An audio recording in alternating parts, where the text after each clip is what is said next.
Hey guys, what is up? It is me, Pager, here once again with another video on Black Lightning. So this will be my review for episode 2, otherwise entitled LaWanda, The Book of Hope. So obviously before we get into the rest of the video, there will be spoilers because we're going to be talking about the major talking points from this episode. So if you've not watched Black Lightning episode 2 yet, go watch it, then come back to this video later on. But of course, if you're going to enjoy the video, be sure to drop a like on it. Let me know in the comment section down below what was your favourite part of the episode, what got you talking to other people you might know that watch Black Lightning, just what piqued your interest, just leave all of them in the comment section down below. And of course, if you are new to the channel, make sure to subscribe. So really, the centre of this episode was Jefferson just like facing the issue of bringing Black Lightning back from last episode. So the community gets like a taste of this hope and what they could expect when Black Lightning's back, you know, saving the innocent, and they sort of want that saviour back full time in their lives and in their community. Jefferson is also sort of facing the fact that the authorities aren't really getting things done effectively. You know, an example when he's talking to Inspector Henderson, I think his name is, and, you know, saying, oh, well, you know, these people are saying that he wasn't there. There's 15 people saying that he was at this party and stuff, so we can't really charge him. So Jefferson's just getting frustrated because he knows that these people are responsible, but they're not getting punished for it. Now we do meet Jennifer, who is obviously Jefferson or Black Lightning's youngest daughter. We meet her, well, now boyfriend, I guess, because throughout the episode he becomes her boyfriend anyway. His name's Khalil, I think that's what it was. But he's played by Chuck from Riverdale, so I saw him pop up and I was like, oh, it's Chuck from Riverdale. So that was pretty random, but yeah, that's Khalil, who is now her boyfriend, or Jennifer's boyfriend. At the beginning of the episode he wasn't, but, you know, partway through the episode she's smoking a joint, and boom, now they're together. Throughout this episode we also got like the first taste of Anissa's relationship with her girlfriend. Was it Chyna? Is that actually her name? I'm not too sure what's going on there. I don't think she actually says her name throughout the episode. If she does, let me know in the comment section down below. I just know that Jefferson and his ex-wife were just talking about it, and he says, oh yeah, her name's Chyna, or something like that. So I don't know if that's her actual name, or you just can't remember. Maybe it's China. I'm not too sure. Anyway, I'm sure we're going to be seeing more of that play out throughout this episode. I think it was just us getting used to, like,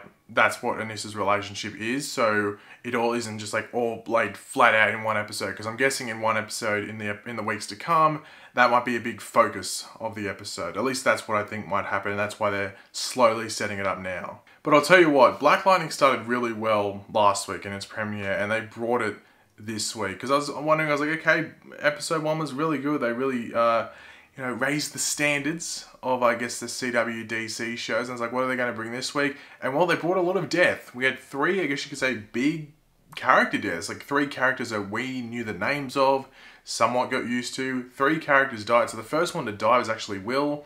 Didn't really get any lines. His mouth was covered by tape. So just continued on from the end of last episode, where he sort of made a bad move by kidnapping both Jennifer and Anissa and bringing it to Lala's sort of base of operations, that being the motel.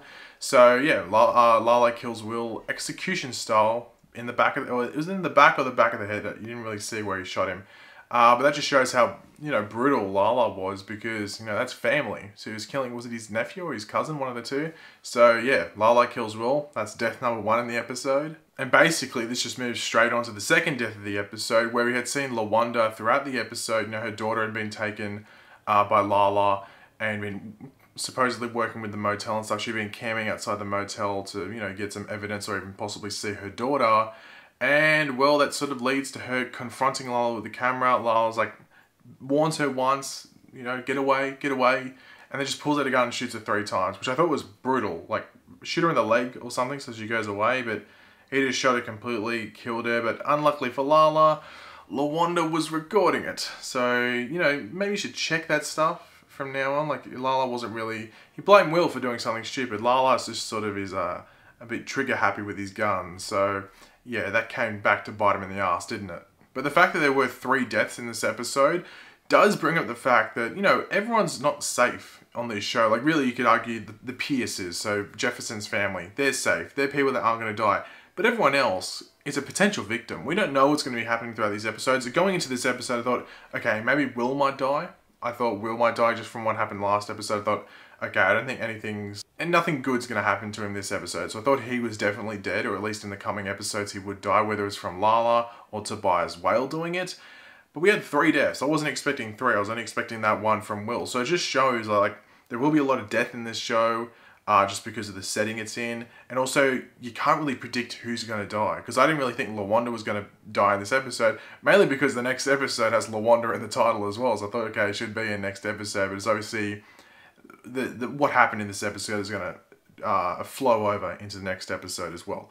But yeah, it just shows that, you know, not everyone's safe in this show, which is much different than the other shows. You could argue maybe the only other show where someone that you're familiar with on the show could possibly die at any given time is Arrow, and that's maybe like 1 a season. We had 3 in 1 episode. That's crazy. But holy balls. Holy balls, I think that's the term to use. I was going to say holy crap, holy shit, but I think holy balls is the correct way to go. That hotel scene was awesome. I love that hotel scene. I think it beats the motel scene just because like his suit looked awesome in like the dark lights. There was no other lights around. Walking up the stairwell, getting people. That scene where he's just walking down the street and you just hear everyone going crazy. And even like the doorman going like, Black Lightning, my man. Like that was awesome. I thought that scene was really cool. And I wasn't really expecting it in this episode just to get another cool scene like we had in the motel scene from episode 1 as well. So, you know, if we keep getting that in every single episode, at least every 2 or 3 episodes of Black Lightning, I think I'm going to be pretty happy. That hotel scene was pretty awesome. And that beatdown he gave Lala, like Lala had no chance. He just didn't even get a shot in. Black Lightning just owned his ass. But it does show that the Black Lightning is also not in favour of the cops. They do come and almost try to get him as well. I'm still surprised that inspector would not be able to tell that's Jefferson. Just, you know, he's got the very well trimmed beard, the shaved head as well. Like, how is he not? He might have suspicions, but I'm just surprised he can't tell at all. But yeah, that hotel scene, awesome. We do get like another scene with Anissa's powers where she stops that robbery, I guess, in the pharmacy by just chucking that dude over a couple of aisles, which is pretty cool. I think next episode is a big episode for Anissa and her powers. I think she really understands what's going on. She tests them. She tests the limits of those powers. So next week should be a very big Anissa episode with her powers and maybe with her relationship as well. They might dive into it in that episode as well. But at least her powers will definitely be focused on in next week's episode, you would have to think. But as I said, there was 3 deaths. So we had Will, we had one little piggy go down. We had LaWanda, the other little piggy, go down. Where's the 3rd death? Well, we had Tobias definitely marking his ground on this season because I thought Lala was going to be around for much longer. I thought he was going to be around for at least half the season, whether it be as like a big threat to Jefferson or just around, you know what I mean? Like he might be in jail, but he might be like, you know, still in the show if that makes sense. And maybe operating things from within jail. But nope, Tobias comes in and just strangles him. I don't know if he broke his neck, but just lifts him up one hand, strangles him to death. And yeah, I'm really liking Tobias. We haven't seen hardly anything of him, but when he's on screen, you're just scared of him. He's got a very commanding presence. I think it's Crondon. I think that's the guy that plays him. That's like his artist name, if you want to call it. Who's playing Tobias well. He's doing a really good job. I don't know if I think this might be his like, first acting thing, like at least half decent acting thing. But he's doing a great job. And every single time, as I said, every single time Tobias comes on screen, just feel his presence. And I can't wait to see more of him because Tobias is like the only character really from the show that I'm fairly familiar with because he's popped up in other stuff I've read. I've really never read any other Black Lightning stuff. So Tobias is the character I'm most familiar with from the show. So I'm really excited at how they're portraying him. And I think Crondon is doing an awesome job at portraying him. I'm just excited to see more of him in the episodes to come. We've still got, what, 11 episodes to go of this season, and I'm already like loving it as much as I think I could. So I can't wait to see more. But overall, I thought it was a really, really solid episode to follow the premiere. I'm just trying to weigh up whether it was better than the premiere. I think they're even. I think they enjoyed them evenly. But do let me know in the comment section down below what you thought of them. I think overall, it just set up more of, you know, other characters, like setting some stuff up with Anissa as well as Jennifer with both of their relationships, diving more deep into Jefferson's relationship as well as just basically what's going on in the school life as well as outside with some of the gangs, and just, you know, pushing Tobias more into, you know, the forefront of the show as well, and just showing that he's definitely a person to fear on this show. So I thought they did a really good job in this episode, once again expanding the world, which I think episode 1 did a really good job at as well. But thanks for watching, guys. Hopefully you enjoyed the video. If you did, it'd be awesome if you could drop a like on the video to show your support. Let me know in the comment section down below what was your favorite part of the episode, what were some things that really piqued your interest, and what do you think is going to happen in the episodes to come. Just leave all those opinions down in the comment section down below. And of course, if you are new to the channel, make sure to subscribe. I'll catch you later, guys. Goodbye.